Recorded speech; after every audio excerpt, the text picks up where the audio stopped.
가까운 미래, 인류의 삶은 과연 어떻게 변해 있을까요?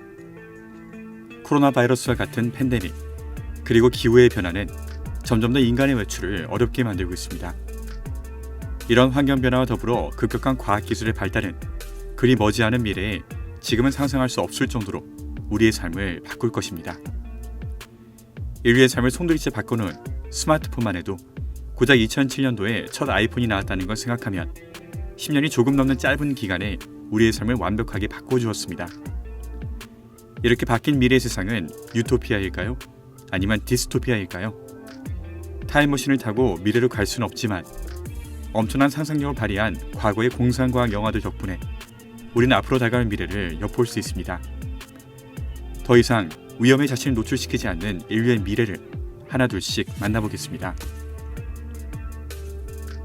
언제나 꿈꿔왔던 완벽하고 아름다운 외모를 손에 넣을 수 있고 세상 어디든 자유롭게 여행할 수 있으며 그 어떤 위험한 행위도 다치지 않고 할 수 있습니다. 인간과 견고한 기계의 만남, 바로 소로게이트입니다. 단어 소로게이트는 대리 혹은 대용을 뜻하는데요. 이렇게 인간이 조종하는 로봇, 아바타인 소로게이트가 대신 야외 활동을 해주는 덕분에 머머리 배우로 유명한 브루스 윌리스도 소로게이트에 접속하는 순간 아름다운 금발머리를 자랑하는 겉으니 20년은 더 젊어 보이는 외모로 사회생활을 할 수 있게 되었습니다. 이렇게 모든 위험한 일을 소로게이트가 대신해주면서 강력 범죄율이 급격하게 떨어지는데요. 얼핏 보면 유토피아와 같은 이 미래 세상에 전대미문의 범죄가 발생합니다. 원래는 소로게이트가 파괴되어도 이를 조종하는 인간에게는 피해가 없었지만 소로게이트의 탑승자가 사망하면서 15년 만에 살인사건이 발생한 것이죠. 절대적인 안전을 보장했던 소로게이트를 사용하는 것이 위험할 수도 있다는 사실을 대중에게 숨기면서 형사인 브루스 윌리스는 범인을 추적해야만 합니다. 살인과 같이 인간에게 물리적인 해를 가하는 것이 불가능한 미래 세상. 얼핏 보면 유토피아로 보이지만 자세히 들여다보면 더 이상 신체를 가꾸지 않아 점점 더 망가지는 사용자들과 자신의 신체가 아닌 기계를 통해 소통하면서 가까운 사람과 예전만큼 교감하지 못하는 인간을 보여주는 영화는 소로게이트가 유토피아가 아닌 디스토피아임을 시사합니다. 2009년도에 개봉한 영화 소로게이트는 많은 기대를 모았지만 그렇게 큰 흥행 성적을 거두지는 못했습니다. 하지만 소로게이트라는 독특한 컨셉 덕분에 등장하는 모든 엑스트라들이 연예인급의 외모를 갖고 있었던 이 영화는 충분한 볼거리를 제공했습니다. 영화 소로게이트가 그린 미래에는 인간이 정교한 로봇 아바타에 접속해 활동해야 하는데 아직까지 로봇이 인간과 같은 정교한 움직임은 물론 이족 보행조차 제대로 못하고 있는 현 시점에 이렇게 물리적 자원 낭비가 심한 기술이 과연 인간의 미래가 될지는 의문입니다. 계속해서 이어진 환경 파괴로 더 이상 현실지구로 가꿀 것을 포기한 인류. 그들은 게임 속 현실인 오아시스로 뛰어듭니다. 공부를 아주 잘하게 생긴 이런 모범 청년도 VR 기계를 착용하면 아름다운 가상세계 오아시스로 들어갈 수 있게 됩니다. 상상하는 뭐든 할 수 있고 원하는 누구든 될 수 있는 곳. 물론 사용자의 몸은 물리적으로 한정된 공간에 묶여있지만요. 이렇게 멋진 가상 공간을 만든 천재 프로그래머 제임스 홀로데이는 자신이 내는 세계 불가능한 미션을 달성하는 사람에게 오아시스의 소유권을 약속한 뒤 사라졌습니다. 사실상 인류의 미래가 오아시스에 위치한 만큼 대기업을 포함한 모든 사람들이 이 미션에 매달리는데요. 미국의 팝컬처와 연관된 수수께끼를 풀어내기 위해 주인공과 친구들은 오아시스를 탐험합니다. 2018년 개봉 당시 엄청난 흥행 성적을 올리며 우리에게 신선한 시각적 충격을 안겨주었던 영화 레디 플레이어 원. 이 영화는 아름다운 가상현실 오아시스 이면에 감춰진 더 이상 아무도 돌보지 않는 현실 세계를 보여줌으로써 가상현실이 아무리 발달해도 우리가 살고 있는 지구, 환경을 돌봐야 한다는 메시지를 품고 있습니다. 오아시스가 아무리 유토피아에 가깝다고 해도 인간의 육체가 현실에 묶여있는 만큼 인간이 환경을 돌보지 않으면 유토피아는 존재할 수 없다는 것이죠. 이미 가정용으로 많은 VR 기기가 보급되고 있는 요즘 눈에 VR 기기를 착용하고 닌텐도 스위치가 부착된 수트를 입고 러닝머신이 올라가기만 하면 떠날 수 있는 세상. 오아시스는 그리 멀지 않은 우리의 미래의 모습이 될 수도 있겠습니다. 앞서 언급한 영화 소로게이트는 물론 레디 플레이어 원에서도 인간의 수명은 바뀌지 않았습니다. 사용자가 사망하면 모든 것이 끝나는 셈이죠. 하지만 돈만 있다면 죽음을 피할 수 있는 세상이 온다면 어떨까요? 1919년 지구에서 태어나 74세엔 지구를 포함한 여러 행성에서 가장 부유한 사람이 된 로렌스 벤크로프트. 그는 99세에 첫 죽음을 맞이합니다. 하지만 그는 코티컬 스택이라는 신기술로 새로운 육체로 정신을 옮기고 그 후 263년간 육체를 바꿔가며 완벽한 건강을 유지합니다. 그러던 그가 2384년 365세의 나이로 죽음을 맞이하게 되고 다행히 새로운 육체로 옮겨간 그는 살인범을 잡기 위해 육체를 박탈당한 채 긴 세월 동안 잠들어 있던 반군 출신 코바치를 고용합니다. 대략 300년 후의 먼 미래를 그리고 있는 미드 얼티드 카본은 스택이라고 불리는 뒤통수에 위치한 칩 안에 인간의 의식을 보관해 이를 슬리브라고 불리는 육체, 게임기에 게임팩을 꼽듯이 삽입하면 몸을 갈아탈 수 있는 시스템을 보여줍니다. 이 스택이 파괴되지 않으면 언제든 새로운 몸으로 옮겨갈 수 있는 시대. 부자는 영생을 누리며 끝없이 더 부유하고 강력해지지만 가난한 이들은 가축과 같은 존재로 전락합니다.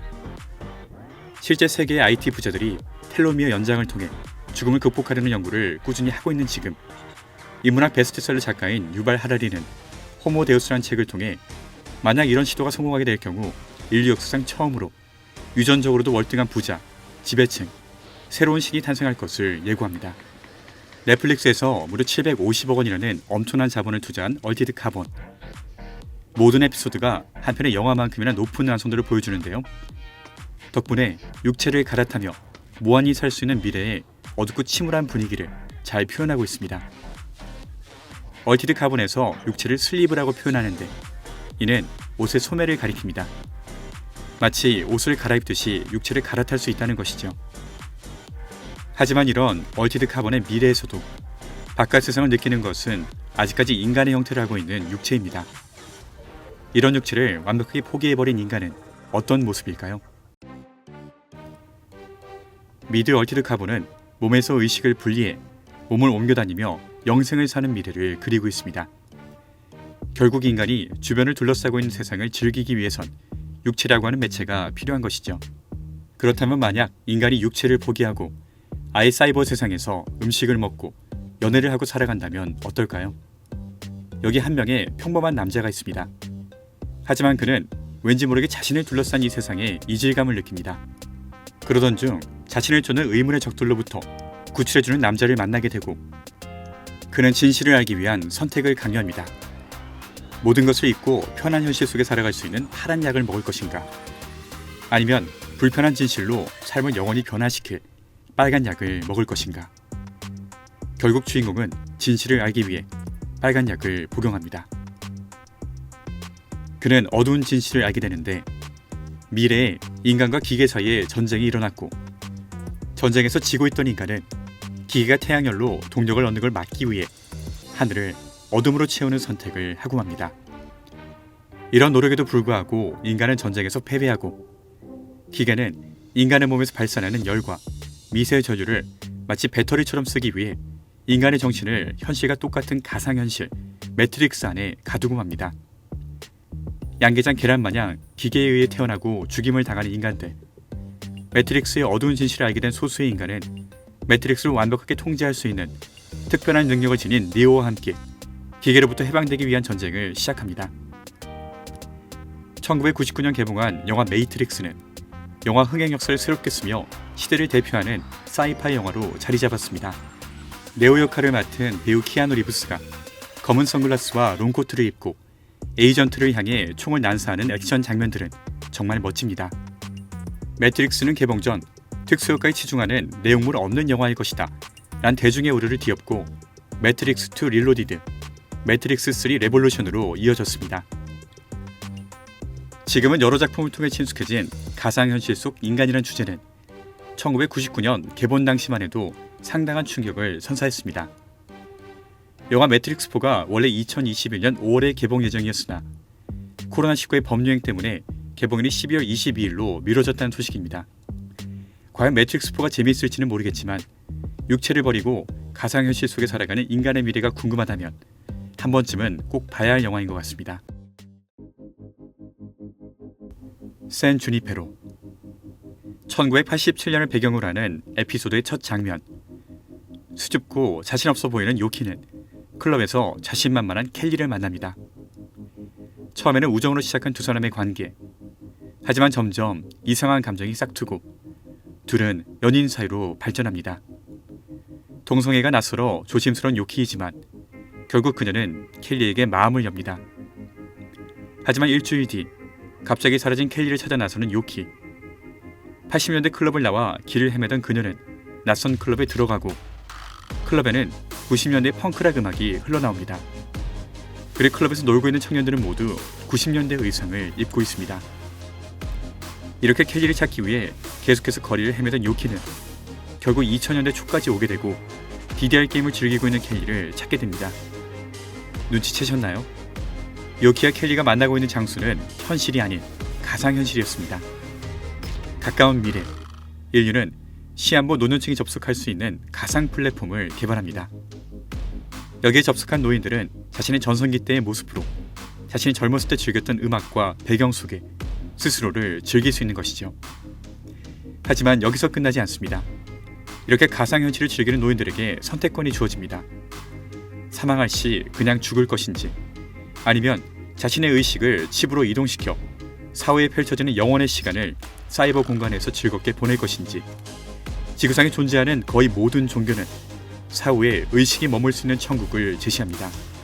하지만 그 누구도 볼 수 없고 느낄 수 없는 신과 천국의 존재는 끊임없는 토론을 불러일으킵니다. 블랙미러 시즌 3 샌 주니페로 에피소드는 디지털로 만들어 죽기 전에 직접 경험하고 느낄 수 있는 천국을 제시하고 죽음을 맞이하는 모든 이들이 이를 누릴 수 있게 해줍니다.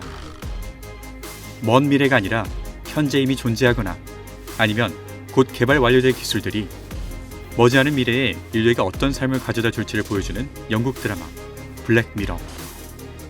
시즌 1에는 상당히 불편하고 섹슈얼한 이야기가 포함되어 있지만 시즌이 계속되면 샌 주니페로와 같은 레전드 에피소드들이 많이 등장합니다. 혹시 블랙미러를 안 보셨다면 꼭 보실 것을 권해드립니다. 한번 기술로 바뀐 인간의 삶은 다시 되돌아가지 않습니다. 인류 역사상 가장 기술이 빨리 발전하고 있는 지금, 이런 기술이 인간에게 어떤 미래를 가져다 줄지 기대와 불안감이 공존하고 있습니다. 영화를 통해 인류의 유토피아 혹은 디스토피아를 경험해보는 건 어떨까요? 인간의 아바타가 대신 외부 활동을 해주는 서로게이트로 출발하여 육체를 온전히 갖고 세상에 접속할 수 있는 레디 플레이어 1, 육체를 갈아타며 영생을 이어가는 얼티드 카본, 더 이상 육체를 통해 세상을 즐기지 않고 컴퓨터가 만든 가상세계에 살아가는 매트릭스, 그리고 인간의 육체를 완전히 벗어나 디지털 칩의 형태로 평생을 살아가는 인류를 그린 블랙미러 샌 주니페로까지. 공상한 과학을 좋아하신다면 정주행을 해보는 것도 좋을 것 같습니다. 단지 영화가 아니다, 교양 프로그램이다. 라이언스게이트 라이언이었습니다. 좋아요와 구독, 그리고 새 영상 알림벨을 잊지 마세요.